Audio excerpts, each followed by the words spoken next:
Magandang araw mga paps. Isa ba kayo sa tinext ni Movit na mag qualified ka mag-loan ng cash? Isa kasi ako sa mga tinext niya.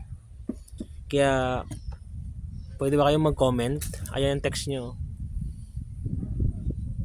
Yan ang sabi niya sa akin. Qualified daw ako mag-cash loan. So sa mga naka-cash loan dyan mga paps, share niyo naman sa akin kung paano ba yung halimbawa nag-loan ako, paano ba yung kaltasan? Kung per day ba or per 15 days or per katapusan? Para sa ganun ay may idea ako sakaling kukuha ako pag emergency. Sakali lang naman.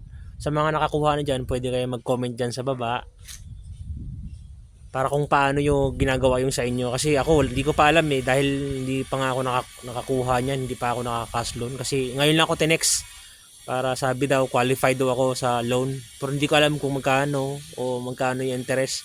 Gusto ko lang malaman kung magkano interest.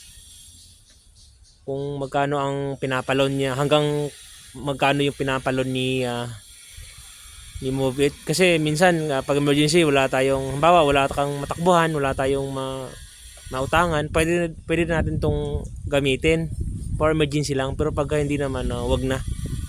Kaya mga pap, sa mga nakakuha na dyan ng cash loan, share nyo naman sa akin kung paano yung ginagawa nyo sa inyo, kung magkano yung interest at kung magkano yung principal na unang pinapa-loan sa inyo. Yun lang mga paps, maraming salamat. Ride safe, God bless.